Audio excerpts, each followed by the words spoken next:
What I'm trying to say is that it's easy to be led astray. The song was about this conflict between the inner world and the external noise. It's gotten worse, I think, and I'm sort of glad I'm not part of it anymore, because I see what artists and singers have to go through now to get even a little bit heard. When that song came out, it was censored, which means they thought it could have some power. They called it disgusting and dangerous. Now no one would even bother. But what I really was writing about is how easy it is to get lost on the way to enjoying a fulfilling life, because you're not allowed to discover what that is yourself, but are constantly pressured to buy things to be happy. There is no happy. That's just a marketing term. But there is fulfillment and a sense of being useful and helpful within a group, a society. Away from the noise, anyone can work towards that.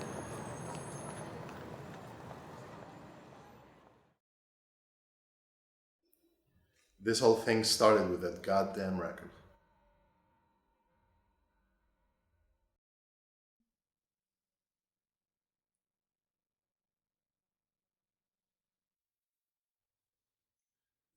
In March 2020, the UK went into a full lockdown because of the COVID pandemic, as many other countries around the world had already restricted people's movements outdoors. No one went out, everything was delivered, and Zoom became the primary means of communication.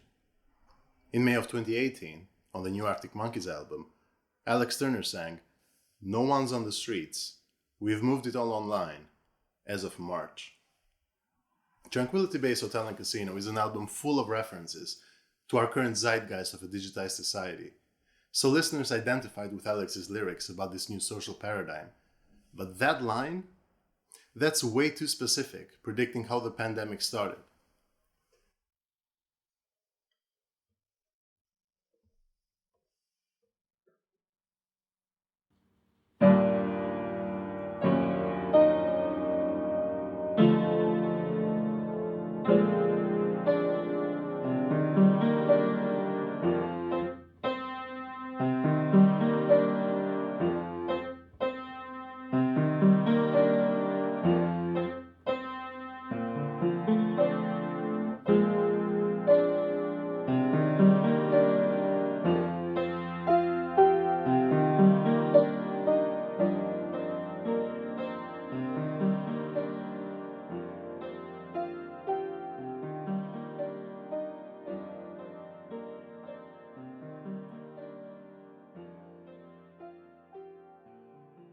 After 2013's AM, the Monkees went on a bit of a hiatus, the point in every successful band's trajectory where the members want to do their own thing.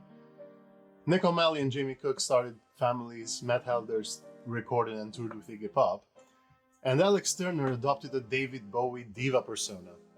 After that was done, he said he found himself in a sort of creative block where writing music on a guitar became too predictable for him. Until his 30th birthday, where he got a piano as a present. This is already the LA era Alex, smoother, stylish, and more polished than his ragged Sheffield years. That old LA sheen is on the surface of everything he writes on that piano. He starts writing songs about a hotel on the moon, which is hardly the weirdest thing he's done. The hotel has a casino too. The lounge soundscape places the aesthetic in decades long gone. And just as you're imagining a Don Draper Las Vegas space colony, he put a taqueria on the roof. You see, while he's writing new melodies on the piano, our Alex is also reading a very interesting book called Amusing Ourselves to Death by Neil Postman. Postman wrote this book in the mid-80s, partially inspired by Marshall McLuhan's The Medium is the Message, and his observation that TV and visual media had replaced the printed press and written language as the primary means of communication in America. Postman frames his book as an argument that between Brave New World and 1984, the two most popular dystopian sci-fi idea novels of the 20th century, Orwell missed the mark, while Huxley got it right. They both feared the suppression of truth and freedom by the systems of power. Orwell feared this would be enforced by the state, the Ministry of Truth. But we are now at an age of post-truth, where all that matters is who is talking, not the truth of what they say. Suppression is not needed when the truth as a concept becomes blurry and ultimately inconsequential. He writes things like, television speaks in only one persistent voice, the voice of entertainment, and television is transforming our culture into one vast arena for show business. It is entirely possible, of course, that in the end we shall find that delightful and decide we like it just fine. That is exactly what Aldous Huxley feared was coming 50 years ago. Amusing ourselves to death is an analysis of how TV changed our perception of the world and how we communicate. But it's easy to see that what Huxley was mostly right about was our tendency to get comfortable and accept our freedoms being taken away for the sake of convenience. In fact, we will give them up voluntarily. All we need is some toys and gizmos to keep us entertained. TV created a spectator culture where we could all get our Warholian 15 minutes of fame. The internet created a culture where we all perform for and all watch each other to varying degrees of success. The most successful of us fulfilling dreams of working with our favorite brand so that we can make a living selling that brand as part of our lifestyle. Life became a spectator sport. I launched my fragrance called integrity. I sell the fact that I can't be bought. But what Alex saw is that what Postman wrote in the 80s was much truer for us now. The shift towards digital technologies was much greater and more impactful on the whole than the shift towards television. Tranquility Base Hotel and Casino is named after the historic landing site of Buzz Aldrin and Neil Armstrong, and that gives the game away with its very name. The location that was most famous for being a spot of complete and utter silence and slowness is now a high-end casino with lounge singers making easy money on 2 shows a day 4 nights a week, a day spa, its own niche taqueria on the roof that's pretty well reviewed, I hear. Buzzing with guests. This is capitalism on the moon, the most American of aspirations. And that's the main aesthetic of the album. You can't help but feel like that tapestry, much like the carpet in The Shining, is inextricable from the lyrics of Tranquility Base. It's not a random choice. It feels more like it's the only background that can accommodate the ideas. The online world is a consequence of technology, but it replacing the physical world and the alienation that comes with it only makes sense if you set it in a capitalist hyper-reality. You can think of it as the default background of everything, every piece of art produced in living memory, but this album makes a point of it in a beautiful way. Oh, and the taqueria on the moon, the information-action ratio, that's a Neil Postman concept too. It describes the correlation between the information that we have and how we act based on it. The main use of the idea is to highlight that the more information you have, the more difficult it is to make a decision. So when the information is infinite, like for example, say, online, well, what choices do you end up making? If any at all. You become paralyzed. You must be exhausted. The information-action ratio, it was well reviewed. 4 stars out of 5. A medium is the social and intellectual environment a machine creates. When a population becomes distracted by trivia, when cultural life is redefined as a perpetual round of entertainments, when serious public conversation becomes a form of baby talk, when, in short, a people become an audience and their public business a vaudeville act, then a nation finds itself at risk. Culture death is a clear possibility. We are all amusing ourselves to death online. Dance as if somebody's watching, because they are. On TikTok, I hear you can make real money on there. The pandemic has us all locked in, but it's okay, baby, because I've got the party plugged right into my skull. Alex Turner wasn't predicting the pandemic, he was just observing what we were already headed to.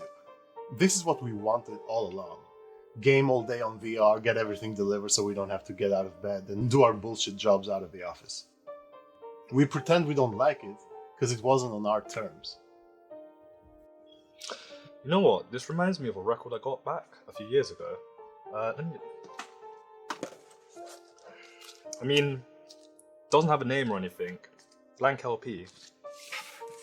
Alright. Oh, was it the test pressing or something? No idea. Didn't appear on any LPs, any EPs, anywhere any albums. Just all I know is it really was like the hot stuff back in the day. Give that a listen. Cool. I'll check it out.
You have traveled far away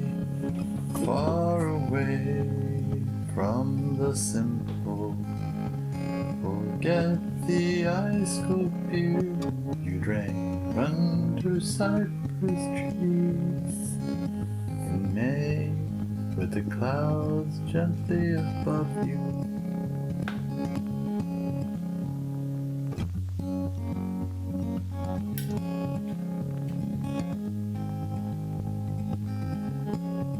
What is it that you want? What are you looking for? What are you trying to find? What happens in your mind? You step on the gas and drive away before they suck you in.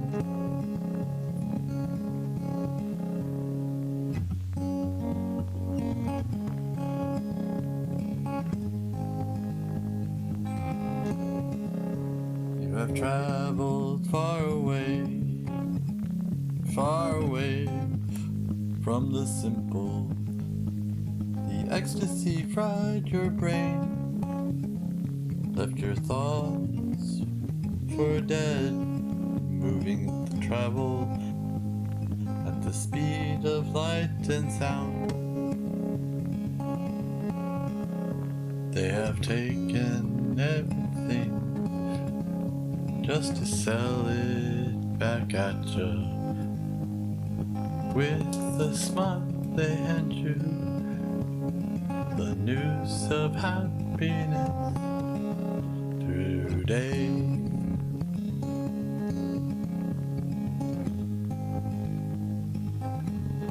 So what is it that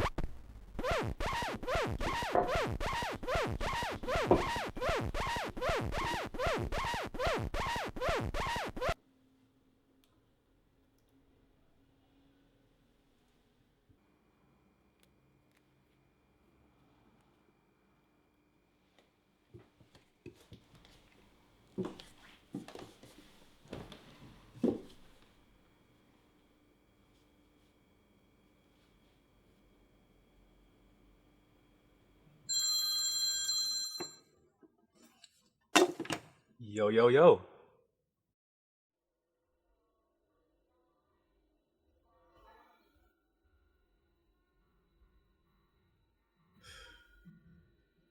That fucking record.